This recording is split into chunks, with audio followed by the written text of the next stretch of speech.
YCP MLC Botsa Satyanarayana మాట్లాడుతున్నారు. Live చూద్దాం. Railway పట్టాల మీద శవం ఉండడం, దాన్ని వచ్చి అధికార పార్టీ హత్యని కాదు, అది చనిపోయింది ఆత్మహత్యని ప్రతిపక్ష పార్టీగా మా తాలూకా ఉద్దేశాన్ని, మా భావాన్ని మా అధికార ప్రతినిధి వచ్చి మా స్పోక్స్పర్సన్ చెప్తే ఆయన వచ్చి అరెస్ట్ చేసి తీసుకెళ్తారా? ఇదే ప్రజాస్వామ్యం. నేను మళ్ళీ చెప్తున్నాను ఇప్పుడు, ఎస్, అతని మీద మీరు ఒత్తిడి తీసుకొచ్చుంటారు, లేని మాటలతో చెప్పించిన ప్రయత్నం చేస్తుంటారు. అందుకే ఆ ఒత్తిడి తట్టుకోలేక ఆయన ఆత్మహత్య చేసుకుని ఉండొచ్చు. లేదు అది హత్య అయితే నిరూపించండి, చేసి హత్య చేసి మళ్ళీ చర్య తీసుకుని ఎవడొస్తున్నాడు మిమ్మల్ని? అయితే ప్రభుత్వం ఒత్తిడి తీసుకొచ్చి చేసిందని మా అభిప్రాయం చెప్తే మీరు వచ్చి మమ్మల్ని అరెస్ట్ చేస్తారు. చేయండి అంటే అరెస్టు.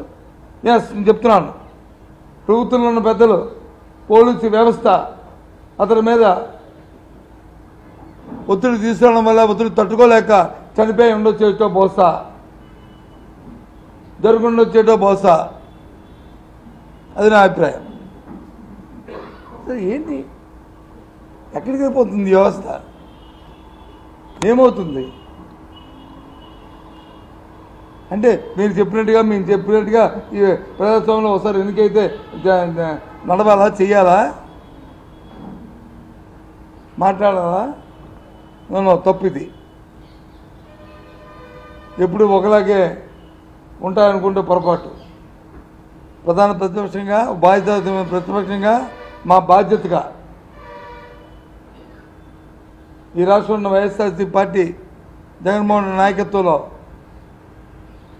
ఎక్కడ ఏ తప్పు జరిగినా, ఎక్కడ ఏం జరిగినా దాని మీద మా అభిప్రాయాన్ని నిస్సంకోచంగా, నిర్మోహమాటంగా మా అభిప్రాయాన్ని మేము వెల్లడిస్తాం. ప్రభుత్వాలు పరిపాలిస్తున్న ప్రభుత్వాలు వాస్తవాలను వచ్చి ప్రజలు చెప్పాల్సిన బాధ్యత ప్రభుత్వాలకు ఉంది. అంతేగాని చట్టాన్ని చేతిలో తీసుకుంటామంటే అన్ని రోజులు ఒకలాగా ఉండడం అనేది మీ ద్వారా ప్రభుత్వాన్ని తెలియజేస్తున్నాం. అంతేకాదు, మొన్న ఒక వారం రోజుల కింద విశాఖపట్నంలో సాక్షాత్తు ముఖ్యమంత్రి గారు ఇలాగే ఒక పత్రికా సమావేశం పెట్టి ఓ పత్రికా సోదరుడు అడిగాడు, ఎవరో మీలాంటి సోదరుడు అడిగాడు, సార్ స్టీల్ ప్లాంట్ మీద మీ వైఖరి ఏంటి? దాన్ని ప్రైవేటైజేషన్ చేస్తానంటున్నారు, దాని మీద మీ తాలూకు సమాధానం అడిగితే ఆయన మాటలు, ఒక బాధ్యత గల ముఖ్యమంత్రి అంత ఆసనం కోల్పోవాల్సిన పరిస్థితి ఏంటి? ఎందుకు అడుగుతున్నారు? మీ తాలూకా చర్యల్లోనూ, మీ నడవడికల్లో, మీ మాటల్లో, మీ వ్యవహార శైలిలో అనుమానాలు ఉన్నాయి. గడిచిన శాసనమండలి సమావేశాల్లో ఆ రోజు ఈ స్టీల్ ప్లాంట్ మీద ఒక తీర్మానం ప్రవేశపెట్టారు అధికారంలో ఉన్న తెలుగుదేశం కూటమి ప్రభుత్వం. ఏమని? 11,400 కోట్ల రూపాయలని కేంద్ర ప్రభుత్వం ఇచ్చింది, దానికి అభినందన తెలుగుతూ తీర్మానం చేయమన్నారు. ఒక ప్రధాన ప్రతిపక్షంగా మా అభిప్రాయం చెప్పా, మాకు ఇచ్చిన దానికి అభినందన సరే చెప్తాం, కానీ ప్రైవేటిజం చేయమని తీర్మానాన్ని కూడా చేయాలని చెప్పి నేను పట్టుబట్టాం. దానికి అంగీకరించదు. ఎందుకు అంగీకరించదు? అంతకుముందున్న గత 5 సంవత్సరాల మా ప్రభుత్వం జగన్మోహన్ నాయకత్వంలో మరి శాసనసభలో తీర్మానం చేశాం కదా, ప్రైవేటిజం ఎగ్నిస్ట్గా వ్యతిరేకంగా చేయడానికి వీల్లేదు అని చెప్పి. సాక్షాత్తు ప్రధానమంత్రి విశాఖపట్నం వస్తే వేదిక మీదే ఆనాటి ముఖ్యమంత్రి జగన్మోహన్ రెడ్డి గారు ఆ విషయం చెప్పారు కదా. ఇది ప్రజల తాలూకు సెంటిమెంటు.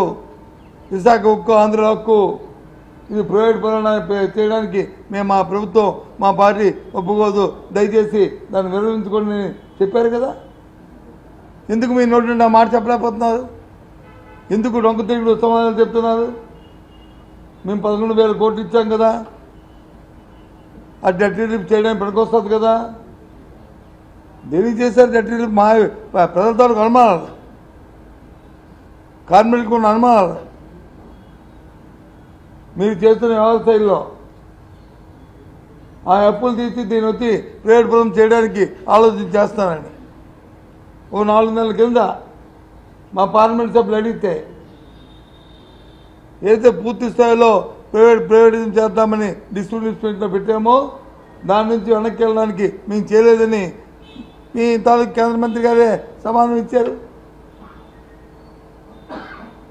దాన్ని ఆసరాగా ఆ సోదరుడు ఆ పత్రికతో అడిగి ఉండొచ్చు.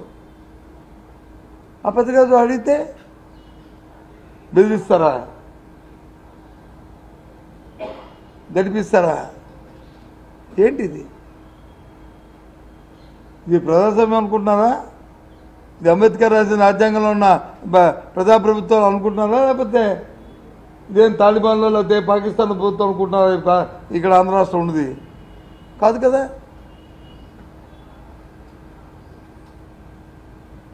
ఇది చాలా శోచనీయం. ముఖ్యమంత్రి గారి తాలూకా పత్రికా సమావేశంలో ఆయన పూర్తిగా ఆ స్టీల్ ప్లాంట్ మీద ఒక క్లారిటీ ఇవ్వకపోవడం, అడిగితే సహనం కోల్పోయి మాట్లాడే సందర్భం కానీ ఆ తదుపరి ఆ యాజమాన్యం తీసుకున్న చర్యలు కానీ తీవ్రంగా ఖండిస్తున్నాం, మా ఆక్షేపణ తెలియజేస్తున్నాం. ఇటువంటి నేపథ్యాల్లో ఇటువంటి సందర్భాలు ఉండకూడదు. ప్రజాస్వామ్యంలో కొంత ఓపిక ఉండాలి ప్రజాప్రభుత్వాలకి, నాయకులకి. ఏం మాట్లాడుతున్నారు అర్థం అవుతుంది. ఈయన పుట్టిన తర్వాత ఏమైనా వ్యవస్థ వచ్చిందా? వ్యవస్థ వచ్చిన తర్వాత చంద్రబాబు నాయుడు గారు కానీ మేము కానీ మీరు కానీ అందరూ వచ్చారు. వ్యవస్థని పుట్టించలేదు. అది గుర్తుంచుకోవాలి. వ్యవస్థను కాపాడుకోవాలి. ఎక్కడ చూసినా చట్టాన్ని చేతిలో తీసుకొని, వ్యవస్థను చేతిలో తీసుకొని, చట్టం లేకుండా పోలీస్ వ్యవస్థ అంటే అదేదో తెలుగుదేశం పార్టీకే ఒత్తాసపై పనిచేస్తున్నట్టుగా, ప్రజల కోసం కానట్టుగా ఇవాళ వ్యవస్థ తీరు చూస్తుంటే చాలా బాధేస్తుంది. ఏ పార్టీ అయినా ఏ నాయకుడైనా తప్పు చేస్తే అది వేరే పెట్టుకుని సర్దిద్దుకునే ప్రయత్నం చేయాలి. ఇక్కడ సర్దిద్దుకునే పరిస్థితి కనిపించట్లే. తిరిగి దాని మీద వచ్చి పోరాటం చేస్తూ అన్న వాళ్ళని మరి అవమానపరచడానికి ఇవాళ ఈ ప్రభుత్వం పనిచేస్తుంది. నేను చెప్పాను, ఇప్పుడు అడిగాను 2 అంశాలు. ఒకటి, నేను జరిగిన అరెస్ట్ గురించి. మరి హత్యాన్ని మీరు మీ అధికార పార్టీ నాయకులు, అధికారంలో ఉన్న ప్రభుత్వంలో నాయకులు వాళ్ళు చెప్పినప్పుడు మరి ఇన్ని రోజులు ఏం చేస్తుంది ప్రభుత్వం?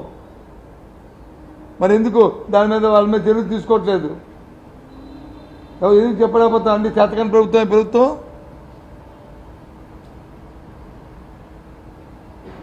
మీ ప్రభుత్వానికి లేదా?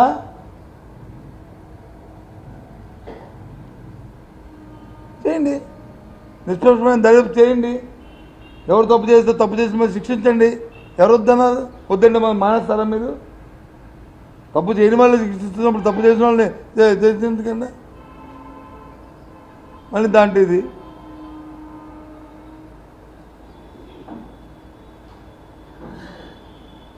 అందుకోసం ఇవాళ మీ ద్వారా ఈ 2 విషయాల్ని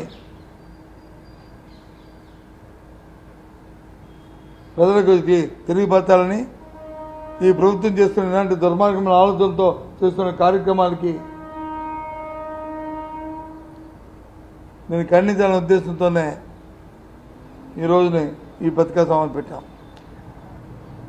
మనం చూసాం, మేము వచ్చి ప్రభుత్వం తీసుకున్న విధానాలు